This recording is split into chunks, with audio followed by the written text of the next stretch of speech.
Are you okay with them bringing Rice back in this role? I have no problem with it whatsoever. I mean, who better to teach about transgressions and moving past adversity than somebody who's had to endure it, obviously. That would be Ray Rice. He suffered. He lost millions of dollars. He's lost his career. He's not even 30 years of age as of yet, and he may never play football again because of how egregious his transactions were. And so being, you know, he's the walking embodiment of a life lesson and the ramifications of an egregious act and how it could potentially one mistake can ultimately ruin your life. And so I think that the fact that he's a walking embodiment of that and he can send that kind of message, it will reverberate throughout the franchise and throughout the NFL. I think you should have him in front of as many players as you possibly can to show them what could happen if they're stupid enough and egregious enough to make the kind of mistake that he made. The fact that the Baltimore Ravens did so, however, clearly showing a willingness to give him some kind of a chance in some capacity.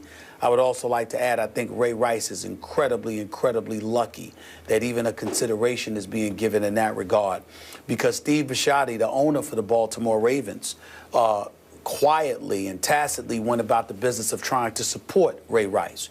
And Ray Rice thanked him by essentially diming him out about how, you know, he was insistent on telling the NFL and everybody else he told the truth, and he told them, and it's not true that he didn't tell them exactly what he had done and what had transpired. That's irrelevant. The man is trying to save you, and you're so interested in saving yourself that you highlighted what he may not have wanted everybody to know. And he was the one person willing to give you another chance, to give you a job, to make sure that you were still employed and that you could provide for your family. And all you had to do was shut the hell up. And you couldn't do it because you wanted to come across, at least in some category, as relatively righteous. And that was foolish on his part because Bisciotti made it very, very clear that he was a Raven and he was going to be a Raven for life. And somehow, some way, they would find a way to take care of him. He just needed him to keep his mouth shut. And Ray Rice failed to do that. So he's very, very lucky that Bisciotti and Ozzie Newsome and those guys have opened their doors and have allowed him to speak to the players. And I hope other teams do it as well, because I think Ray Rice does deserve a second chance. I would like to see him get an opportunity to continue to play this game again. But in the event that he doesn't, I don't believe that he should be somebody who is unemployable for the rest of his life. He has paid a heavy, heavy price.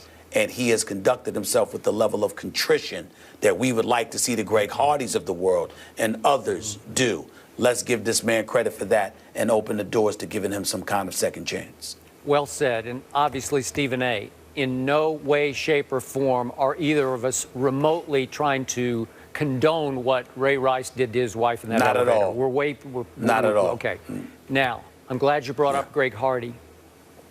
Greg Hardy has been my measuring stick, my barometer for the redemption of Ray Rice, because Ray Rice has done everything he can on the flip side of what Greg Hardy hasn't done to redeem himself, to win back some respect and the ability to ease back into the Baltimore organization. Obviously, Ray paid with it. I don't think he's going to play anymore. I could be wrong, but boy, it doesn't seem like it. So I'm pretty sure, paid with his on-the-field career. And I don't think it's right that he should have to pay with his potential off-the-field career with that organization that he clearly loves and that still has affection for him, despite all that's happened. But Greg Hardy, as you well know, he has shown zero contrition, zero remorse. He's taken zero responsibility or blame for what he was certainly accused of doing, to the point that he recently told our Adam Schefter, "I've never laid my hands on a woman." Wow, news to us. So, again, when I see way over here to what way over here has done, Ray Rice has done everything he could to redeem himself. I don't know what else he could do, unless I'm missing something here. He has been a model citizen since that incident. He's done it the right way, so I don't think anybody could begrudge him the opportunity to counsel players, to be a liaison to young players, to say, this is what you can't do, what you shouldn't do, and to sort of nurture them, to bring them up the right way in pro football.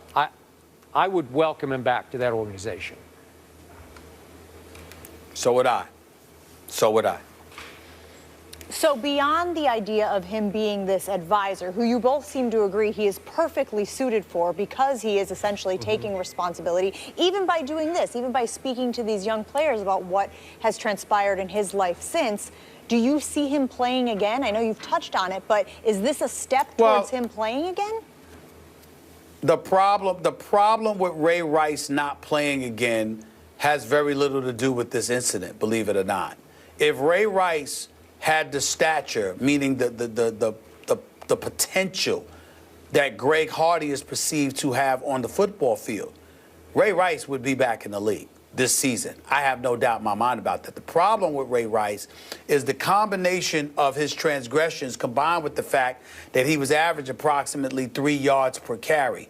People looked at him and said, he's not that great. And if you're not that great and you bring negative publicity, because no doubt there are going to be people out there that don't want him to get another chance, then the negative publicity is not worth it because his playing ability doesn't measure up to snuff.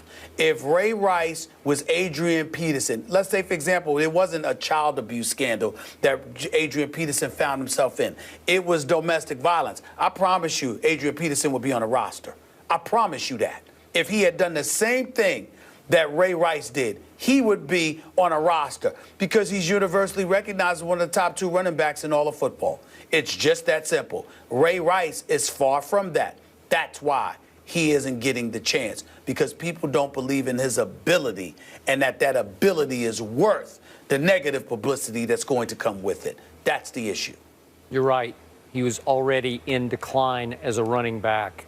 And they age quickly in this league, as we know.